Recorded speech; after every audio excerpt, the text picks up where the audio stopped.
Bismillahirrahmanirrahim. Assalamualaikum warahmatullahi wabarakatuh.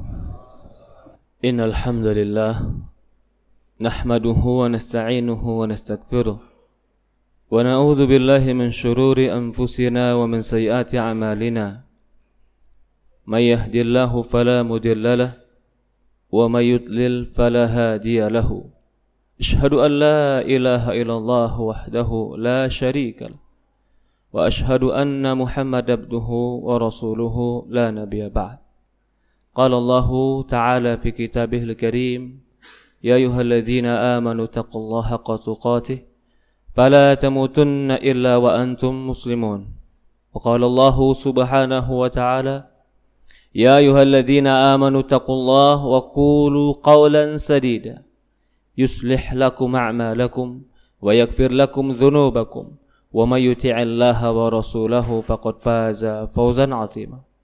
Wa qala Allah subhanahu wa ta'ala, ya ayyuhalladzina amanu taqullaha wa qulu qawlan sadida ya ayyuhalladzina amanu taqullaha haqqa tuqatih fala tamutunna illa wa antum muslimun. Alhamdulillah, segala puja dan puji syukur kita panjatkan hanya kepada Allah subhanahu wa ta'ala Rabbal alamin, serta salawat dan salam selalu kita curahkan kepada baginda Nabi kita Muhammadin sallallahu alaihi wa ala alihi wa sahbihi wasallam, kepada keluarganya, kepada para sahabatnya, juga orang-orang yang mengikuti dan mencintainya sampai hari kiamat. Allahumma inna nas'aluka ilman nafi'an wa rizqan thayyiban wa amalan mutaqabbala. Ya Allah, kami memohon kepadamu ilmu yang bermanfaat, rizki yang baik dan amalan yang diterima di sisi Allah subhanahu wa ta'ala.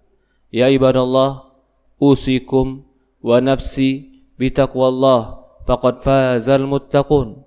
Para hadirin jamaah salat Jumat yang dimuliakan dan dirahmati oleh Allah subhanahu wa ta'ala, saya wasiatkan kepada diri saya pribadi dan kepada seluruh jamaah yang hadir agar bertakwa kepada Allah, karena sesungguhnya ketakwaan itu adalah modal kita untuk bertemu Allah subhanahu wa ta'ala.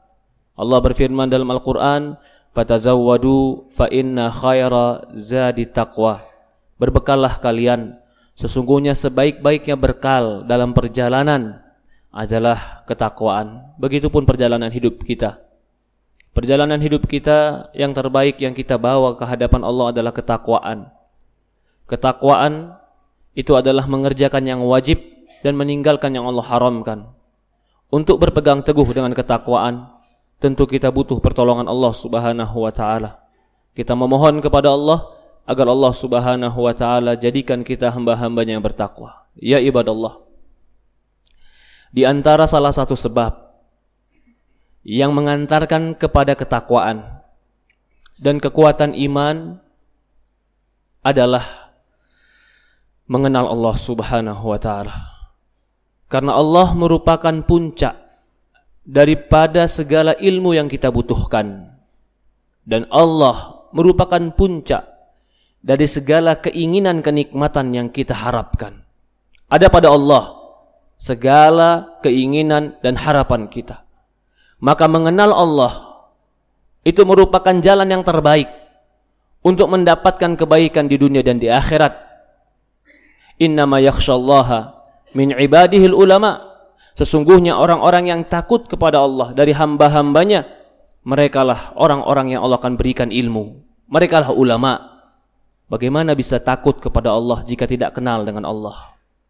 Maka disebutkan oleh Imam Asfahani, awal wajib, kewajiban yang paling wajib bagi seorang hamba, sebelum kewajiban yang lain, kewajiban yang tertinggi adalah ma'rifatu rabbih. Dia mengenal tentang Allah penciptanya.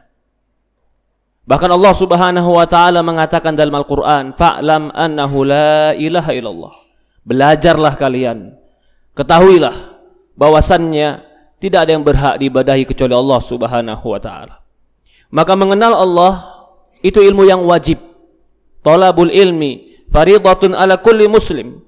Belajar ilmu agama wajib bagi seorang Islam, yaitu belajar tentang zat Allah, belajar tentang nama Allah, belajar tentang sifat Allah, belajar tentang segala sesuatu yang berkaitan dengan Allah itu adalah ibadah yang besar. Itu merupakan sebuah kewajiban yang Allah Subhanahu wa taala cintai. Maka dalam hadis ketika Rasulullah SAW mengatakan, "Man salaka tariqan yantamisu fi ilm sahhalallahu lahu bihi tariqan ilal jannah." Barang siapa yang belajar ilmu agama, maka Allah akan mudahkan bagi dia jalan ke surga. Ilmu agama yang pertama kali wajib kita pahami adalah ilmu tentang Allah. Maka hari ini kita akan membahas satu nama Allah, Al-Quddus. Quddus ini nama dari nama-nama Allah Subhanahu wa taala. Allah Subhanahu wa taala menyebutkan nama Al-Quddus ini dalam Quran. Yusabbihu lillahi ma fis samawati wa ma fil ardi malikil quddusil azizil hakim, kata Allah Subhanahu wa taala. Yusabbihu lillahi ma fis samawati wa ma fil ard. Bertasbih kepada Allah apa yang di langit dan apa yang di bumi. Wa huwal malikil quddus. Allah adalah Al-Malik, Raja, Al-Quddus, wa huwal azizul hakim. Disebutkan oleh Imam Ibnu Qayyim rahimahullah taala, makna dari Quddus adalah dia, Allah Subhanahu wa taala munazzah min kulli syarrin wa naqsin wa aibin. Dikatakan oleh Ibnu Qayyim, makna dari Quddus adalah Allah, dia suci dari segala bentuk kekurangan, dari segala bentuk aib, dan dari segala bentuk kelemahan. Maka itu sebagian ahli tafsir mengartikan Quddus itu dengan tahir, suci. Suci dari segala bentuk kekurangan dan suci dari segala bentuk sesuatu yang tidak pantas bagi dirinya. Itulah Quddus. Allah Subhanahu wa taala Malikil Quddus. Dikaitkan kerajaannya dengan kudus, kesuciannya, karena kerajaan dia tidak akan pernah ada kekurangan, kerajaannya tidak akan pernah ada kezaliman, kerajaannya tidak akan pernah ada sesuatu yang cacat di dalamnya. Malikil Quddus. Mungkin manusia menjadi raja dan penguasa, tapi pasti di dalamnya banyak kekurangan dan aib. Dia mungkin zalim, dia mungkin jahat, atau banyak kekurangan-kekurangan yang lain yang ada pada makhluk. Tapi kalau Allah Subhanahu wa taala Malikul Quddus, maka dia adalah yang maha suci dari segala bentuk kekurangan dan aib. Disebutkan oleh para ulama, di antara faedah beriman dengan nama Allah Subhanahu wa taala Al-Quddus, ketika meyakini Allah Subhanahu wa taala itu maha suci, perbuatannya suci, sifatnya suci, zatnya suci, tidak ada yang kotor dan rusak yang keluar dari dia, maka yang pertama kali akan tumbuh di hati seorang mukmin, dia akan mengagungkan dan mencintai Allah Subhanahu wa taala. Karena segala sesuatu yang memiliki sifat yang sempurna dan tidak ada sedikit pun aibnya, pasti akan menumbuhkan rasa cinta. Semakin sempurna sifat, semakin tumbuh rasa cinta kepada yang memiliki sifat tersebut. Tapi semakin banyak kekurangan dan aib, maka semakin jauh rasa kecintaan dan kemuliaan di dalam hati. Begitupun kita ketika bergaul dengan manusia. Ketika kita melihat kepada manusia banyak sifat-sifat baik dari dia, dan dia hampir dikatakan tidak nampak sifat-sifat yang aib dari dia, tentu akan tumbuh dalam hati kita rasa cinta dan mengagungkan dan menghormati dia. Begitupun seorang mukmin, ketika dia mengenal Allah Maha Kudus, Maha Suci, maka tumbuh dalam hatinya pengagungan dan kecintaan kepada Allah. Kecintaan yang tertinggi adalah kecintaan yang mengantarkan kepada ketundukan, kepatuhan, peribadatan, dan penghambaan diri kepada Allah, dan takut akan segala sesuatu yang dimurkainya. Maka dikatakan oleh Imam Ibnu Qayyim, di antara puncak cinta adalah taat dan beribadah kepadanya.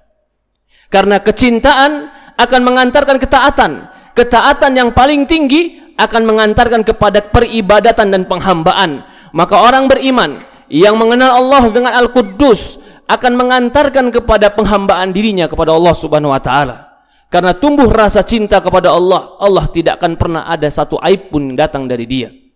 Baik zatnya, ataupun namanya, ataupun perbuatannya, ataupun sifatnya, semua Allah Subhanahu wa taala Al-Quddus, Maha suci dari segala bentuk kekurangan.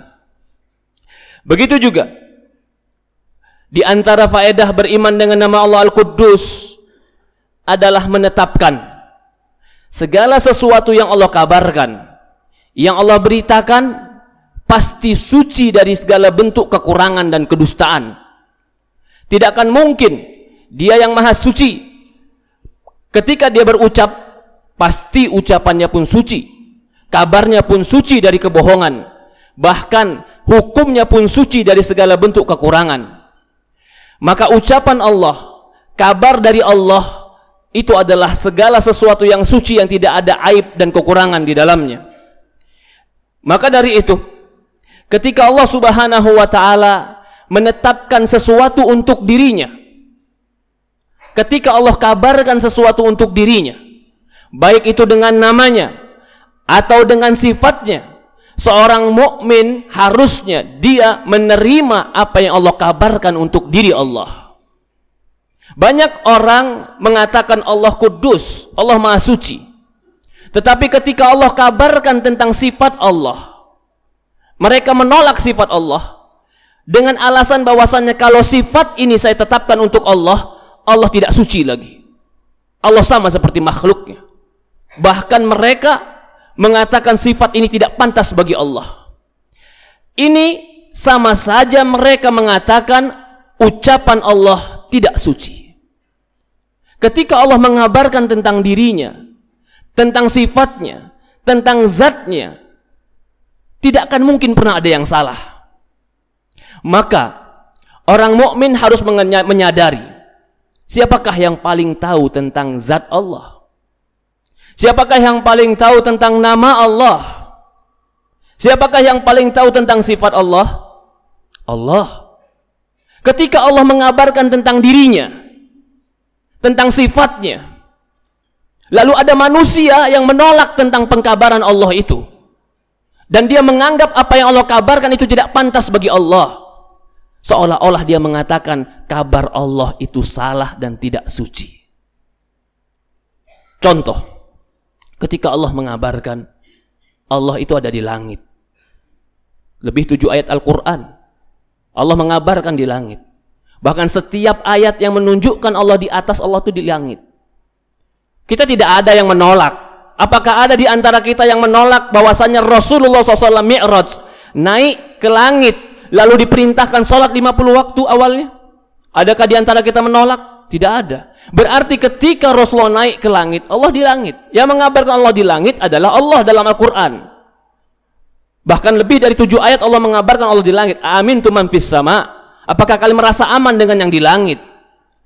Ketika Allah kabarkan dia di langit, ada manusia yang mengatakan Allah nggak pantas di langit. Kenapa dia katakan itu? Karena kalau Allah di langit berarti nanti Allah seperti makhluk. Allah butuh langit. Kalau Allah butuh langit berarti Allah butuh makhluk. Kalau Allah butuh makhluk, kan berarti nggak mungkin Allah butuh langit. Berarti Allah tidak di langit. Kita katakan, siapa yang mengabarkan Allah di langit? Allah. Allah yang lebih tahu tentang dirinya, ataukah kau yang lebih tahu tentang diri Allah? Allah yang lebih tahu tentang dirinya. Ketika Allah kabarkan itu, lalu kau tolak dengan katakan itu tidak pantas bagi Allah, apakah kau lebih pantas menetapkan sifat untuk Allah, ataukah Allah yang lebih pantas menetapkan sifat untuk dirinya? Manusia tidak akan pernah bisa berpikir tentang Allah. Manusia tidak akan pernah akalnya bisa membayangkan tentang Allah. Ini akidah kita. Mengapa manusia tidak akan pernah bisa memikirkan tentang Allah dan membayangkan tentang Allah? Karena Allah itu tidak akan mungkin seperti makhluknya. Allah mengatakan laisa kamitsli syai'un wa huwas samiul basir. Tidak ada satupun yang seperti Allah, dan dia maha mendengar lagi maha melihat. Satupun yang seperti Allah berarti apapun tidak ada yang seperti Allah. Ketika kau bayangkan dengan akalmu, kau imajinasikan dengan akalmu, kau gambarkan di kepalamu, lalu kau anggap apa yang kau gambarkan ini mirip seperti Allah, kau telah menyamakan Allah dengan makhluk. Makhluk apa itu namanya? Makhluk akal.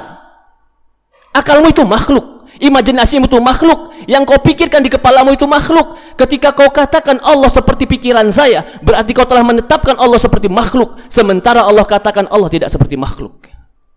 Dari ini dasar, ketika Allah kabarkan tentang dirinya, ucapan dia pasti suci. Ketika kita tidak memahami dan tidak menggambarkan tentang zatnya, itu wajar. Karena kita makhluk, dia pencipta, dia tidak akan mungkin bisa kita gambarkan dengan akal kita. Bahkan, kalau kita bisa menggambarkan dia dengan akal kita, berarti dia seperti akal kita. Sementara akal kita makhluk, dia tidak akan mungkin seperti makhluk. Kalau begitu bagaimana sifat kita, sikap kita ketika ada kabar dari Allah tentang dirinya? Tentu sifat sikap seorang mukmin yang baik ketika Allah mengabarkan tentang dirinya adalah, ya Allah, Kau yang lebih tahu tentang dirimu. Aku beriman seperti yang Kau kabarkan. Adapun bagaimananya, Engkau yang lebih tahu. Tapi aku yakin apa yang Kau kabarkan itu pasti benar. Maka ketika ada seorang budak yang datang ke Rasulullah atau seorang sahabat yang menampar budaknya, lalu budak ini didatangkan dan Rasulullah bertanya kepada budak ini, Aina Allah? Di mana Allah? Maka budak ini mengatakan fis sama. Allah di langit, kata budak perempuan ini. Maka Rasul mengatakan a'tikha fa innaha mu'minah. Lepaskan dia karena dia orang beriman, kata Rasulullah SAW. Imam Syafi'i berdalil dengan hadis ini. Kata Imam Syafi'i, kalau mau membebaskan budak, bebaskanlah orang budak yang beriman. Berarti mengakui Allah di langit itu adalah keyakinan orang beriman. Orang mungkin menganggap ini ringan. Ini cuma satu contoh.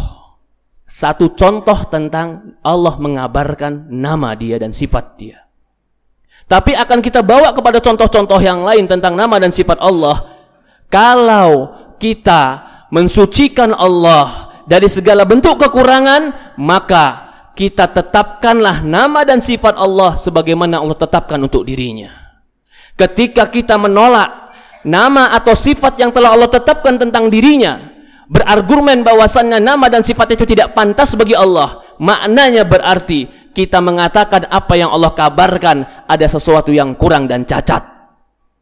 Allah Al-Quddus, Allah Maha Suci. Zatnya suci, sifatnya suci, namanya suci, ucapannya suci, kabar tentang diri dia suci. Yang kotor itu kita, yang lemah itu kita, yang tidak tahu itu kita. Berikutnya, di antara beriman dengan nama Allah Subhanahu wa taala Al-Quddus adalah mensucikan dari segala sesuatu ciptaan Allah yang sia-sia. Tidak ada makhluk Allah yang Allah ciptakan sia-sia. Allah ciptakan nyamuk, Allah ciptakan lalat, Allah ciptakan semut. Maaf, Allah ciptakan babi dan anjing pun tidak ada yang sia-sia. Bahkan ketika Allah ciptakan setan, iblis pun tidak ada yang sia-sia. Ketika Allah ciptakan itu, apakah yang menciptakannya berarti jahat karena iblis itu jahat? Ketika Allah ciptakan itu, apakah berarti Allah menginginkan kejahatan? Kalau kita katakan iya, berarti kita belum mensucikan Allah dengan hati dan pikiran kita. Ketika ada makhluk Allah yang kita anggap tidak baik, maka pasti yang menciptakannya itu adalah yang maha baik. Dia menciptakan zat itu terkadang dengan tujuan kebaikan, bukan dengan tujuan zatnya. Ketika Allah ciptakan iblis, bukan tujuannya Allah Subhanahu wa taala ingin menciptakan kejelekan semata, tapi ada hikmah di baliknya. Allah akan menguji kita dengan makhluk yang bernama iblis ini agar Allah tahu siapa di antara kita yang terbaik amalannya. Jadi, adanya makhluk ini dengan tujuan yang lebih baik, maka tujuan penciptaannya pasti baik. Tidak ada makhluk yang Allah ciptakan pasti dengan hikmah yang baik. Tidak boleh seorang mukmin meyakini ada makhluk yang sia-sia diciptakan oleh Allah Subhanahu wa taala. Allah Maha Suci dari segala bentuk kesia-siaan. Dan di antaranya juga, di antara beriman kepada nama Allah Al-Quddus adalah meyakini segala sesuatu yang Allah hukumkan pasti suci dari kekurangan. Tidak ada aib, tidak ada yang miring, tidak ada yang kurang, tidak ada yang jelek. Ciptaan Allah dan hukum Allah pasti baik. Ketika Allah hukumkan tentang haramnya riba, itu baik. Ketika Allah Subhanahu wa taala hukumkan bahwasannya orang penzina yang sudah menikah untuk dirajam, itu pasti baik. Ketika Allah hukumkan bahwasannya laki-laki mendapatkan 2 kali jatah perempuan dalam waris, itu pasti baik, karena dia yang kudus, yang maha suci. Ketika dia menghukumkan sesuatu, pasti hukumnya pun suci. Tidak akan pernah ada hukumnya yang tidak suci atau hukumnya yang tidak setimpal. Allah Al-Quddus. Dari ini dipahami, maka orang yang meyakini Allah Al-Quddus, dia akan menerima semua hukum Allah dengan tunduk dan patuh. Tidak menolak dengan akalnya, atau tidak menolak dengan hawa nafsunya. Tidak dia menolak pula dengan apa segala sesuatu yang bisa menolak hukum Allah. Alaihissallahu bi ahkamil hakimin. Bukankah Allah Subhanahu wa taala sebaik-baik yang memberikan hukum? Orang yang mengetahui dan meyakini Allah Maha Suci, dia akan yakin hukum Allah Subhanahu wa taala itu suci. Jika dia masih menganggap ada hukum selain hukum Allah yang lebih suci, maka seolah-olah dia menganggap hukum Allah ada kecacatannya. Jika dia menganggap hukum Allah cacat, berarti dia telah menisbatkan kecacatan dan aib kepada Allah. Maka orang seperti ini tidak dikatakan beriman kepada Allah Subhanahu wa taala. Para jamaah yang dimuliakan dan dirahmati Allah Subhanahu wa taala, sucikan Allah Subhanahu wa taala yang berikutnya dari segala bentuk sangkaan-sangkaan yang buruk. Tidak pernah mungkin Allah berbuat zalim kepada hambanya. Tidak akan pernah mungkin pula Allah mentakdirkan untuk sesuatu yang jelek untuk hambanya. Allah tidak akan mungkin berbuat sesuatu yang tidak adil. Ketika kita meyakini atau terbesit di dalam hati bahwasannya apa yang Allah takdirkan itu adalah sebuah kezaliman atau ketimpangan atau ketidakadilan, maka banyak-banyak beristighfar kepada Allah, karena itu bertentangan dengan nama Allah Al-Quddus. Allah Maha Suci dari segala prasangka buruk. Bahkan bisa jadi apa yang kita prasangkakan buruk kepada Allah itu terjadi karena kita telah menetapkan kejelekan atau berprasangka buruk kepada Allah, sehingga Allah tetapkan itu untuk kita. Ana inda dhani abdi bi, kata Allah Subhanahu wa taala, aku sesuai sangkaan hambaku kepadaku. Kalau kita berprasangka baik, Allah akan berikan kebaikan kepada kita. Kalau kita berprasangka buruk, maka prasangka buruk itu pun Allah berikan kepada kita, karena kita telah berprasangka tidak baik kepada Allah Subhanahu wa taala. Barakallahu lakum fil Qur'anil Karim wa nafa'ani wa iyyakum mimma fihi minal ayati wa dzikril hakim wa taqabbalallahu minni wa minkum tilawatuh wastaghfiruh innahu huwal ghafurur rahim.